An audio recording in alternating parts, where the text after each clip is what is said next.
Break के बाद आपका स्वागत है और अब वक्त है आपका विधायक का। आपका विधायक में आज हमारे साथ हैं बरवाला से जेजेपी के विधायक जुगराम सिहाग जी, जिनसे तमाम सवाल जवाब आज होने हमारे साथ जुड़ गए। जुगराम सिहाग जी, बहुत बहुत धन्यवाद, आपका स्वागत है आपका। धन्यवाद जी, थैंक यू। जुगराम सिहाग जी, सब कुछ ठीक चल रहा है? हम आपको सुन रहे थे, आप लगातार इस बात का दावा इससे पहले भी करते रहे कि भाई आप अपने हलके को प्रदेश में नंबर 1 बनाना चाहते हैं। आपकी मंशा है, आपकी ये कोशिश है कि आपका जो हलका है वो प्रदेश में नंबर 1 हो।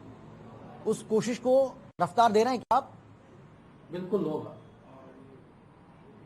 बिल्कुल बिल्कुल उसी कड़ी में काम कर रहा हूँ। शर्मा जी, आपको खबरें भी मिली होगी आपके रिपोर्टर से कि बरवाड़ा के जो विधायक हैं, मैं स्वयं दिल्ली किसी न किसी एक वार्ड में होता हूँ, नेक्स्ट डे किसी गांव में होता हूँ और गांव की छोटी से छोटी समस्या हर गली में जाके मैं स्वयं देखता हूँ और मौके पर होने वाली समस्या उसको मौके पर हल करवाता हूँ और जो लंबे टाइम लेने वाली है उसके लिए प्रपोजल बनाकर, प्लानिंग बनाकर सरकार को भेजता हूँ जी। और इस मेरी मुहिम में मदद कर रहे हैं माननीय मुख्यमंत्री मनोहर लाल जी और उप मुख्यमंत्री दुष्यंत जी। जो भी प्लानिंग बनाकर भेजता हूँ, जो प्रोजेक्ट बनाकर भेजता हूँ, उसमें पैसा देने में कोई संकोच नहीं करता। तो इसलिए मैं जो है दावे के साथ कह सकता हूँ कि बरवाड़ा हल्का आने वाले समय में नंबर 1 होगा, 90 के 90 हल्कों। और मैं आपके माध्यम से माननीय मुख्यमंत्री और उप मुख्यमंत्री जी का धन्यवाद भी करता हूँ कि स्ट्रॉन्ग वाटर के लिए, बरसाती पानी के लिए एक मेरा छोटा सा शहर है बरवाला नगर पालिका, उसमें 24 करोड़ समथिंग दिए हैं, जो पूरे हरियाणा में सबसे ज्यादा है। वह इस तरह की जो मदद कर रहे हैं, मैं धन्यवाद करता हूँ मुख्यमंत्री जी। जी बिल्कुल। जुगराम जी, हम पढ़ रहे थे तो उसमें मुख्य रूप से अगर हम बरवाला शहर की बात करें खास तौर पर, देखिए क्योंकि बरवाला एक विधानसभा भी है तो वो एक बहुत बड़ा इलाका है, बहुत बड़ी विधानसभा है, लेकिन बरवाला शहर की खासतौर पर बात करें क्योंकि इसका जिक्र आपने भी किया है, तो उसमें हम पढ़ रहे थे कि उसमें 4 जो प्रमुख समस्याएं हैं वो बहुत ज्यादा गंभीर समस्याएं थी। अब उनका कितना समाधान हुआ ये तो आप ही ठीक से बता पाएंगे। जिसमें एक तो अतिक्रमण की समस्या के बारे में कहा जा रहा था, एक ये कहा जा रहा था कि पानी की निकासी जो है वो भी वहां पर ठीक से नहीं है, एक ये भी कहा जा रहा है कि भाई पानी की जो समस्या है वो तो है ही, लेकिन ये भी कहा था कि भाई बेसहारा जो पशु हैं उससे बहुत ज्यादा लोग जो वहां पर परेशान हैं। एक सीवेज व्यवस्था को लेकर भी लोग जो है ये कह रहे थे कि भाई उसकी भी एक समस्या है। तो हम जानना चाहेंगे कि ये जो समस्या है इन पर किस हद तक आपने अब काबू पा लिया है?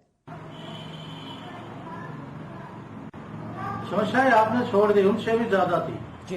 एक समस्या थी हमारे नगर पालिका की बिल्डिंग नहीं है, दूसरी हमारी बरवाड़ा के अंदर बस स्टैंड की समस्या है और तीसरा हमारा महिला कॉलेज नहीं है। और ये जो पानी का भरने का है, पानी भरने की समस्या तो थी ही, साथ साथ हरियाणा के अंदर ऐसा शहर कोई होगा अर्बन एरिया जिसके अंदर चौथे दिन पानी की पीने की सप्लाई मिलती हो। तो इस प्रकार से मैंने जो है फर्स्ट जो है पीने के पानी के लिए व्यवस्था करने के लिए माननीय मुख्यमंत्री जी से सहयोग मुख्यमंत्री से मांगा जी। तो हमने 17 एकड़ जमीन लगभग पब्लिक हेल्थ को लेकर दी है, जो 11.5 करोड़ रुपए की बनती है लगभग। उसमें वाटर स्टोरेज बनाया जाएगा 17 एकड़ के अंदर, उसके लिए 34 करोड़ रुपया माननीय मुख्यमंत्री जी ने अलग से दिया है। तो उसका इस तरह से पानी पीने की व्यवस्था हुई और पानी निकालने की व्यवस्था मैंने आपको बता दी कि 7 करोड़ रुपए सीवर के लिए दिए और 24 करोड़ रुपए पानी जो बरसाती पानी निकालने के लिए दिए। तो इस प्रकार से माननीय मुख्यमंत्री पूरा सहयोग कर रहे हैं और मुझे पूर्ण आशा है कि हमारे जो अधिकारी हैं जो इसमें लगे हुए हैं वो पूर्ण रूप से लगे हुए हैं, पूरी मेहनत के साथ लगे हुए हैं। वो 6 महीने के अंदर अंदर कम से कम शहर की जो मेन लाइन है, मेन कड़ैया है, उनका पानी तो निकालने में कामयाब हो जाएंगे और पूरे शहर का थोड़ा हो सकता है 1 साल और लग जाएगा। जुगराम जी, हम ये भी जानना चाहेंगे, देखिए कुछ ऐसी भी समस्याएं होंगी जिनका आपको लगता है कि उनका भी प्रायोरिटी के तौर पर, प्राथमिकता के तौर पर उनका निपटारा होना चाहिए, लेकिन किसी भी कारणवश आप नहीं कर पाए। अब आपको लगता है कि आने वाले समय में ये 1-2 समस्या ऐसी है जिसका निपटारा सबसे पहले मुझे करना चाहिए, वो आप कर पाएंगे या करेंगे आप? वो जो सबसे पहले करना चाहिए था, छोटी छोटी जो समस्याएं थी, जी इस तरह कॉलेज बना दिया, उसके रास्ता नहीं था, वो समस्याएं हल करके हमने उसके लिए रास्ते के लिए जगह ली और वो रोड बन चुका है।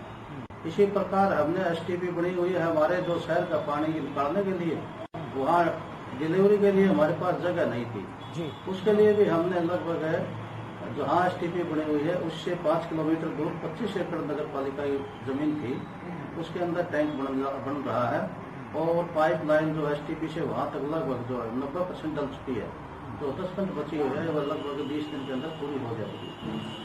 और इस तरह की जो समस्या पानी निकालने की मेन प्राथमिकता के आधार पर ये समस्या इस तरह की। बिल्कुल ठीक है दूसरा सर। हमारा जो है गांव के अंदर है जो गंदे पानी के तालाब है। हाँ, तो गांव के अंदर भी मैं जो है लगभग सभी तालाबों की स्कीमें बन चुकी हैं और कुछ तालाबों का पैसा भी आ चुका है, जिसका मैं पिछले दिनों उद्घाटन भी कर दिया। 4 गांव के तालाब तो मेरे जो है अब इस टाइम का चालू है काम, बाकी भी अभी आ जाएगा। बिल्कुल और हर गांव के अंदर जो है बरवाड़ा हल्के के जो बिल्कुल सही बात। तो बरवाड़ा हल्के के अंदर जो है आपकी जनता ने जिस लिए आपको चुना है, आप जिसके अंदर जेजेएम के अंदर उम्मीदों पर खरा उतरे, हर गांव के जो है टेंडर हो चुके हैं। जी जी बिल्कुल, थैंक यू। बिल्कुल जोगीराम जी, अब थोड़ा सा हम आगे बढ़ना चाहते हैं और अब मैं जो विधानसभा का चुनाव होना है 5 राज्यों में, यूपी, उत्तराखंड, मणिपुर, गोवा, पंजाब, इनको लेकर मैं अब थोड़ा सा आपसे जानना चाह रहा था सर, क्योंकि बहुत सारे ऐसे विधायक हैं जिनका हमने देखा है कि जेजेपी से आप हालांकि ताल्लुक रखते हैं, लेकिन बीजेपी के बहुत सारे ऐसे विधायक हैं जिनकी ड्यूटी लगाई गई है, मंत्रियों की भी ड्यूटी लगाई गई है यूपी चुनाव के लिए, पंजाब चुनाव के लिए, अलग अलग राज्यों के लिए। तो क्या आपको भी कोई किसी तरह की कोई ड्यूटी दी गई है क्या प्रचार करने के लिए? नहीं, अभी तक हमारे को किसी प्रकार की कोई ड्यूटी नहीं लगाई है, लेकिन फिर भी हम अपना फर्ज समझते हुए चुनाव के अंदर जहाँ जहाँ हम मतलब जो है हमारी सहयोगी पार्टी भारतीय जनता पार्टी के कैंडिडेट होंगे, वहाँ जाकर उनका सहयोग करने का, प्रचार करने का काम अवश्य करेंगे। हाँ, मैं सुन रहा था दुष्यंत चौटाला ये कह रहे थे कि भाई अगर बीजेपी चाहेगी, अगर उनकी पार्टी हमसे कहेगी तो जरूर हमारे विधायक भी जाएंगे, हम भी जाएंगे प्रचार करने के लिए। तो इसका मतलब वहाँ से आप अभी सहयोग नहीं लिया गया है, वहाँ से अभी कुछ ऐसा नहीं कहा गया कि भाई आप भी हमारा सहयोग करिए इन चुनावों में? चलो वो तो शीर्ष नेतृत्व लेगा, लेकिन हम उसके साथ साथ अपना फर्ज भी मानते हैं कि जब हम सहयोगी हैं तो हम सहयोग करने को चाहेंगे। बिल्कुल। आप क्या देख पा रहे हैं आप बीजेपी की स्थिति कैसी देखते हैं इन 5 राज्यों की अगर हम बात करें? कई राज्य ऐसे हैं जहां पर बीजेपी की प्रतिष्ठा का सवाल है। प्रतिष्ठा मैं इसलिए कह रहा हूं क्योंकि देखिए वहां पर उनको सत्ता में वापसी करनी है, तो हालांकि पंजाब में पाने के लिए बहुत कुछ है, खोने के लिए कुछ भी नहीं है, लेकिन फिर भी अगर हम उत्तराखंड की बात करें, हम मणिपुर की बात करें, हम गोवा की बात करें, तो ये ऐसे राज्य हैं, यूपी की हम बात करें जो कि सबसे बड़ा सूबा है, यहाँ पर अगर खोया तो आप समझ सकते हैं गड़बड़ हो जाएगी पूरी की पूरी। तो इसलिए आप क्या पा रहे हैं, आपको क्या लग रहा है बीजेपी कितना एडवांटेज आप देख पा रहे हैं? पंजाब के अंदर पंजाब और यूपी हमारे साथ लगती है, इनका उत्तराखंड है। इन 3 स्टेटों के बारे में हम थोड़ा बहुत जानकारी रखते हैं जी। गोवा और मणिपुर का इतना जानकारी नहीं है, लेकिन यूपी में हम 100% सरकार बनाने जा रहे हैं भारतीय जनता पार्टी के नेतृत्व में जी। योगी जी दोबारा से प्रदेश के मुख्यमंत्री होंगे और जो 5 साल पहले जिस प्रकार की गुंडागर्दी यूपी के अंदर थी, बहन बेटियां जो घर से बाहर नहीं निकल सकती थी, 5 साल के अंदर माननीय मुख्यमंत्री योगी जी ने जिस प्रकार का माहौल यूपी स्टेट को दिया है, तो लोग मैं नहीं मानता कि बीजेपी से खिलाफ कोई जाएगा। रही बात पंजाब की, पंजाब में भी हम बहुत अच्छा करने जा रहे हैं, क्योंकि डिप्टी सीएम जो है हमारे जजपा के, उनका बहुत अच्छा प्रभाव पंजाब के अंदर है। वो पंजाब में अपनी तरफ से प्रचार करेंगे भारतीय जनता पार्टी और उसकी सहयोगी पार्टियों के पक्ष में। बिल्कुल। जोगीराम जी, मैं एक और सवाल आपसे करने वाला हूं और ये बहुत महत्वपूर्ण सवाल है। देखिए, ये सवाल इसलिए भी है क्योंकि ये आपसे, आपकी पार्टी से जुड़ा हुआ सवाल है। सर, 75% जो आपने रिजर्वेशन दिया था लोकल कैंडिडेट्स के लिए, आपकी सरकार ने जो दिया था, एक बहुत बड़ा वादा था। आपकी पार्टी ने ये ऐलान किया था, मैनिफेस्टो में आपका था। जगह जगह जब चुनाव था हमने देखा हमारी पार्टी का ही एजेंडा में क्या है जी, उसको लेकर मैं आपकी राय जानना चाहूंगा। आपकी राय क्या है, क्योंकि सरकार के लिए बड़ा झटका माना जा रहा है सर। आज सुप्रीम कोर्ट में भी सुनवाई हुई है, लेकिन आज एक अगली तारीख मिल गई, आज सुनवाई टल गई। जी देखो, ये हर व्यक्ति को अपना अधिकार रखने के लिए, अपनी बात रखने के लिए अधिकार है। सरकार ने, हरियाणा सरकार ने जो हरियाणा के नौजवान हैं उनके लिए 75% का आरक्षण हो, जो हरियाणा के अंदर इंडस्ट्री, जो हरियाणा फैसिलिटी देती है, जो हरियाणा सरकार सुविधा देती है, उसकी एवज में ये इतना तो अधिकार बनता ही है हमारा कि हमारे नौजवान उसके अंदर रोजगार जो है 75% कम से कम हमारे नौजवानों को मिलना चाहिए। रही बात कोर्ट की, कोर्ट का अंदर जाने का सबको अधिकार है। हो सकता है किसी इंडस्ट्रियलिस्ट को ये लगता हो कि हरियाणा का नौजवान जो है वो हमारे कौशल के अनुसार नहीं होगा, फिर भी हमने ये कहा है, हरियाणा सरकार ने कहा है, उप मुख्यमंत्री जी ने भी कहा है कि आपको जिस प्रकार के नौजवान चाहिए, जिस प्रकार के कर्मचारी चाहिए, हम आपको उसी प्रकार के कर्मचारी तैयार करके देंगे, उसी कौशल के नौजवान देंगे आपको। तो मेरा इंडस्ट्रियलिस्ट से भी यही कहना है, अनुरोध भी है कि आप इस चीज से मत घबराइए कि हरियाणा का नौजवान जो है उस प्रकार की कौशल का ना रखता हो, नहीं रखता होगा तो उसको कौशल कर दिया जाएगा। उम्मीद है आपको तो सुप्रीम कोर्ट से आपको राहत जरूर मिलेगी और स्टेटों में सरकार को राहत मिलेगी। हाँ, करेंगे। हरियाणा सरकार अपनी पैरवी करेगी।